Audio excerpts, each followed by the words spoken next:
Mente abierta, corazón puro. Hello everyone and welcome with an open mind and pure heart. In this series we will practice topics of great interest to all theosophy, philosophy, science, the universe, nature, spirit and more. Before we begin our series on the teachings of theosophy, I would like to introduce you to a little of the history of theosophy. The first thing we will see is that theosophy is older than society. Although the society was founded in 1875 and is 148 years old, theosophy is as old as humanity, because this knowledge was transmitted by word of mouth and also word for word, which were written in great books describing man's knowledge.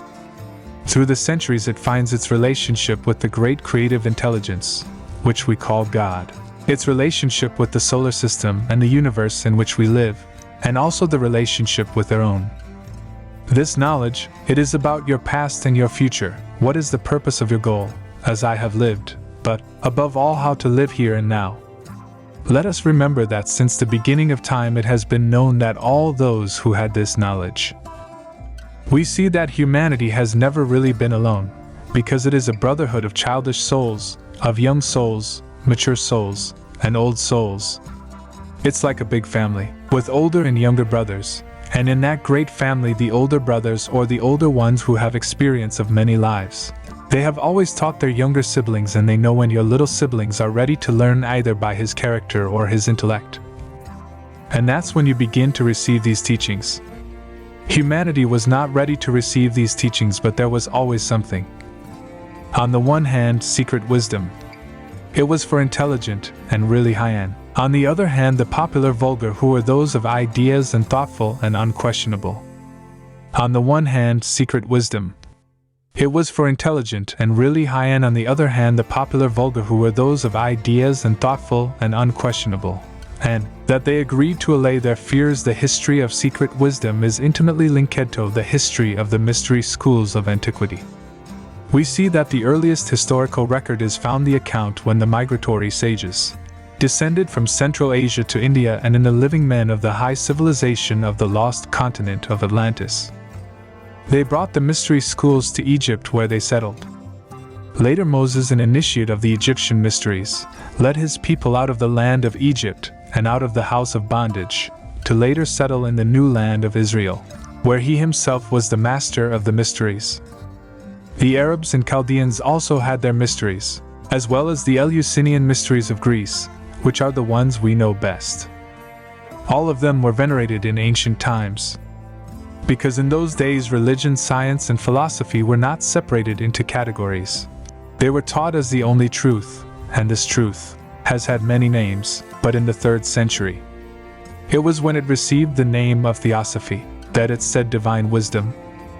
That means divine wisdom schools were so vital to the welfare of the state that they were part of international treaties and the initiates of the greater mysteries.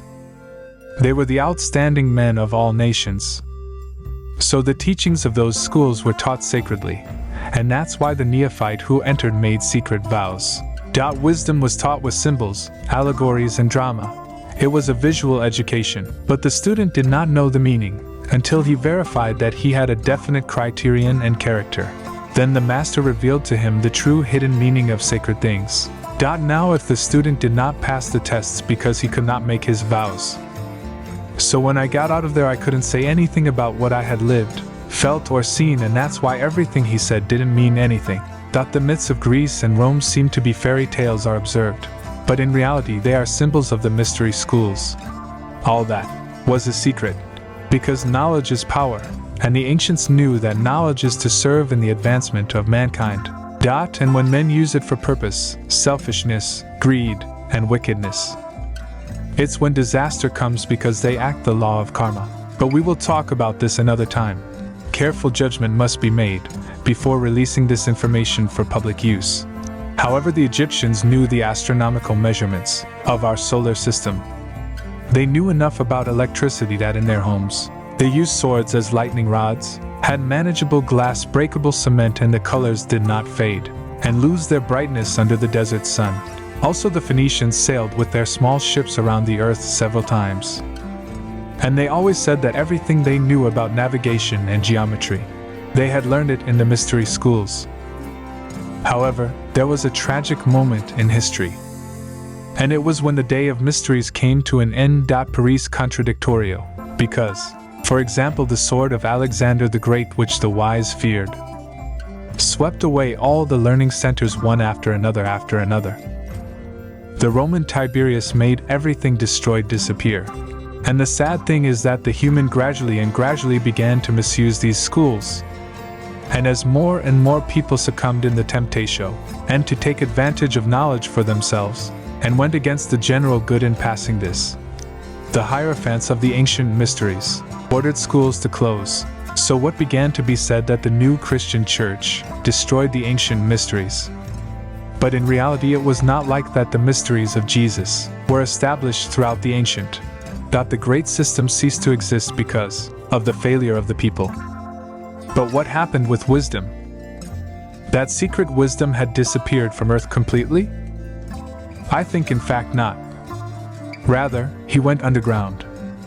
The teachings that existed have been kept secret to this day.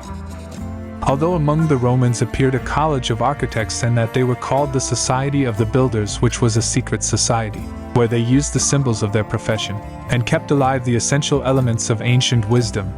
His emissaries went north to build the great cathedrals of Europe, and through medieval Europe roamed the troubadours and minstrels, who were actually masters of the wisdom of song, fable, and disguise. And speaking of the Middle Ages, the alchemists, they continued the tradition by pretending to transmute metals into gold. But in reality, they were striving to transform ignorance of learning and evil in good.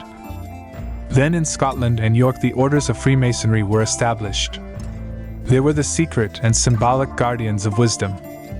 Later appeared the Rosicrucian, who carried out the same work with another symbolism, and then came the Society of the Illuminati, where George Washington and General Lafayette belonged. Wisdom has always been taught in secret. But at last the human race has evolved enough to have the opportunity and access to the knowledge of nature. And it was not until 1875 that the Theosophical Society appeared, the heiress of ancient wisdom. Theosophy, divine wisdom.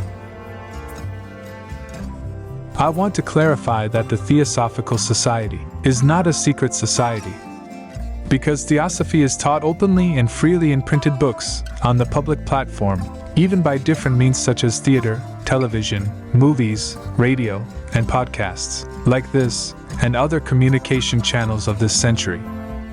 So cheer up, write to us at theosophypodcast@gmail.com, and share with us your thoughts, your ideas, your proposals. Remember that perseverance and patience are a virtue. And you have to serve others. We are a great universal brotherhood. Without creeds, religion, skin color, or sex, we are all one. Week by week we will share with you more of these truths that have been taught through the centuries, and that until today continue to spread. The true Theosophist does not belong to any cult or sect. Thanks, and until the next of this his series of Open Mind and Pure Heart. This Theosophical podcast is supported by Crotona Institute of Theosophy, Ojai, California, and the Theosophical Society of America. Open Mind, Pure Heart.